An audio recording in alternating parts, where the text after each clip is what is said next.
அனைவருக்கும் வணக்கம். சற்று முன்பு தமிழக அரசு இன்று வெளியிட்டுள்ள 11 முக்கியமான அறிவிப்புகள் என்னென்ன என்பதை பற்றி தான் நம்ம இந்த வீடியோவில் டீட்டெயிலாக பார்க்க போகிறோம். ஸோ முடிந்த அளவுக்கு இந்த வீடியோவை ஸ்கிப் பண்ணாமல் முழுமையாக பாருங்கள். இந்த வீடியோக்குள்ளே போகிறதுக்கு முன்னாடி இந்த வீடியோக்கு ஒரு லைக் பட்டனை ப்ரெஸ் பண்ணிடுங்க. நீங்கள் இது வரைக்கும் இந்த சேனலை சப்ஸ்கிரைப் பண்ணாமல் இருந்தீங்கன்னா மறக்காமல் சப்ஸ்கிரைப் பண்ணிக்கோங்க. கூடவே அந்த பெல் சிம்லையும் மறக்காமல் கிளிக் பண்ணிக்கோங்க. சரி, வாங்க இப்போ நாம் வீடியோக்குள்ளே போகலாம். முதல் அறிவிப்பு: நாடு முழுவதும் இயக்கப்படும் ரயில்களில் முன்பதிவில்லா பெட்டிகளின் எண்ணிக்கையானது 4லிருந்து 2ஆக குறைத்துள்ளதாக இந்திய ரயில்வே அறிவித்துள்ளது. 26 ரயில்களில் முன்பதிவில்லா பெட்டிகளை குறைத்து அதற்கு பதிலாக ஏசி 3 டயர் பெட்டிகளை இணைக்கவும் திட்டமிடப்பட்டுள்ளது. சென்னையிலிருந்து அரக்கோணம், காட்பாடி, ஜோலார்பேட்டை வழியாக செல்லும் ரயில்களின் முன்பதிவில்லா பெட்டிகள் இன்று முதல் குறைக்கப்பட்டுள்ளது. இந்த நடைமுறையானது இன்று முதல் அமலுக்கு வந்துள்ளது பயணிகளின் மத்தியில் அதிர்ச்சியை ஏற்படுத்தியும் உள்ளது.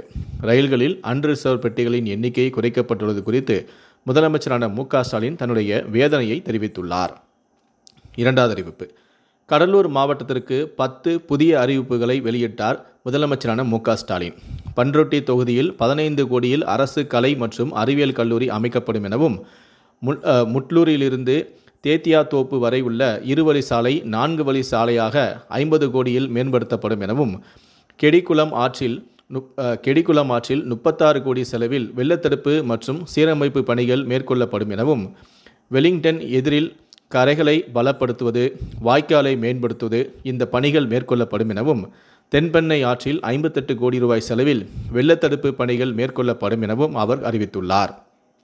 மூன்றாவது அறிவிப்பு: மும்மொழி கொள்கையை தமிழ்நாடு ஒருபோதும் ஏற்காது என பள்ளிக்கல்வித்துறை அமைச்சரான அன்பில் மகேஷ் தெரிவித்துள்ளார். மீண்டும் ஒரு மொழிப்போரை ஒன்றிய அரசு கொண்டு வந்துவிடக்கூடாது எனவும், மும்மொழி கொள்கையை ஏற்றால்தான் தமிழ்நாட்டுக்கு கல்வி நிதி என்பது ஏற்கத்தக்கதல்ல எனவும், தமிழ்நாட்டில் இருமொழி கொள்கையே பின்பற்றப்படும் எனவும் அவர் கூறினார். நான்காவது அறிவிப்பு: தமிழ்நாட்டில் அதிகபட்ச வெப்பநிலையானது 2 முதல் 3 டிகிரி செல்சியஸ் வரை அதிகரிக்கக்கூடும் என வானிலை ஆய்வு மையம் தெரிவித்துள்ளது. காலை வேளையில் லேசான பனிமூட்டம் காணப்படும் எனவும் வானிலை ஆய்வு மையம் தகவல் தெரிவித்துள்ளது. ஐந்தாவது அறிவிப்பு: பராமரிப்பு பணிக்காக சென்னை மெட்ரோ ரயில் சேவையில் மாற்றம் செய்யப்பட்டுள்ளது. இன்று பிப்ரவரி 22 இரவு 10 மணி முதல் பிப்ரவரி 23 காலை 6 மணி வரை விம்கோ நகர் பணிமனை மெட்ரோ ரயில் நிலையத்திற்கு இந்த சேவை நிறுத்தம் செய்யப்பட்டுள்ளது. ஆறாவது அறிவிப்பு: பேராசிரியர் அன்பழகன் விருதுக்கு சிறப்பு பள்ளிகளை தேர்வு செய்ய முதன்மை கல்வி அலுவலர்களுக்கு உத்தரவிடப்பட்டும் உள்ளது. பள்ளிகளை தேர்வு செய்து பிப்ரவரி 27ஆம் தேதிக்குள் பட்டியல் அனுப்ப முதன்மை கல்வி அலுவலர்களுக்கு பள்ளி கல்வித்துறை உத்தரவிட்டுள்ளது. ஏழாவது அறிவிப்பு: தமிழ்நாட்டில் அனைத்து ஆரம்ப சுகாதார நிலையங்களிலும் மூத்த மருத்துவர்கள் 24 மணி நேரமும் பணியில் இருக்க வேண்டும் என தமிழ்நாடு அரசுக்கு மாநில மனித உரிமைகள் ஆணையம் அதிரடியாக உத்தரவிட்டுள்ளது. ஆரம்ப சுகாதார நிலையங்களில் திடீரென ஆய்வும் மேற்கொள்ள வேண்டும் எனவும் உத்தரவு பிறப்பிக்கப்பட்டும் உள்ளது. இது தொடர்பாக வழிகாட்டுதலை பொது சுகாதாரத்துறை இயக்குநருக்கு தமிழ்நாடு அரசு வழங்க வேண்டும் எனவும் அந்த உத்தரவில் பரிந்துரைக்கப்பட்டுள்ளது. எட்டாவது அறிவிப்பு: நெல்லை மாவட்டத்திற்கு மார்ச் 4ஆம் தேதி உள்ளூர் விடுமுறையை அறிவித்து ஆட்சியர் உத்தரவை பிறப்பித்திருக்கிறார். ஐயா வைகுண்டசாமியின் 193வது பிறந்தநாள் விழாவானது மார்ச் 4ஆம் தேதியான செவ்வாய்க்கிழமை கொண்டாடப்படுகிறது. இதனை முன்னிட்டு நெல்லை மாவட்டம் முழுவதும் உள்ள அனைத்து பள்ளி மற்றும் கல்லூரிகளுக்கும் மாநில அரசு அலுவலகங்களுக்கும் நிறுவனங்களுக்கும் உள்ளூர் விடுமுறை அறிவிக்கப்படுகிறது.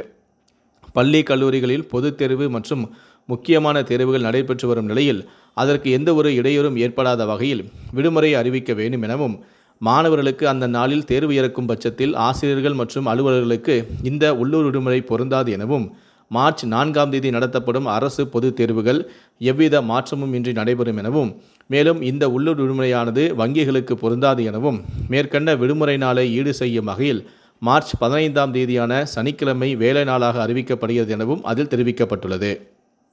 9வது அறிவிப்பு: தொழில் முனைவோருக்கான ChatGPT பயிற்சியானது மார்ச் 8ஆம் தேதி காலை 10 மணி முதல் மாலை 5 மணி வரை திருச்சி மாவட்டத்தில் நடைபெற உள்ளது. தொழில் முனைவோர், சிறு மற்றும் நடுத்தர வணிக உரிமையாளர்கள் மற்றும் ஸ்டார்ட் அப் நிறுவனங்களுக்கு ChatGPTயை பயன்படுத்தி வணிக செயல்பாடுகளை எளிமைப்படுத்துவதும், திறன் மேம்படுத்தவும், செலவுகளை குறைக்கவும் இது உதவும். இந்த தகவலானது மற்றும் நடைமுறை பயிற்சிகளை இந்த பயிற்சி வகுப்பு வழங்கும். 10வது அறிவிப்பு: குரூப் 2A முதன்மை தேர்வுக்கான உத்தேச விடைகளானது TNPSC இணையதளத்தில் வெளியிடப்பட்டுள்ளது. 7 நாட்களுக்குள் ஆட்சேபனை தெரிவிக்கலாம் எனவும் அறிவிக்கப்பட்டுள்ளது. அதாவது வருகிற 26ஆம் தேதி மாலை 5:45 மணிக்குள் தேர்வான இணையதளத்தில் உள்ள ஆன்சர் கீ சேலஞ்ச் என்ற சாளரத்தை பயன்படுத்தி மட்டுமே முறையீடு செய்யலாம் எனவும் இதற்கான அறிவுரைகளை வழிமுறைகள் தேர்வாணைய இணையதளத்திலேயே வழங்கப்பட்டுள்ளது எனவும் இவ்வாறு அதில் கூறப்பட்டுள்ளது.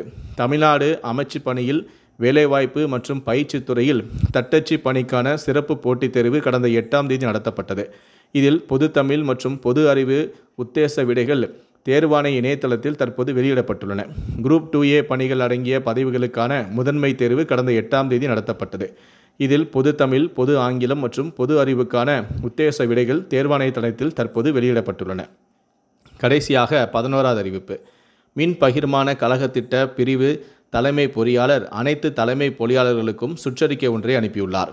அதில் 2024-25ஆம் ஆண்டுக்குள் சுமார் 15,000 விவசாய மின் இணைப்புகளை வழங்க முடிவு செய்யப்பட்டது.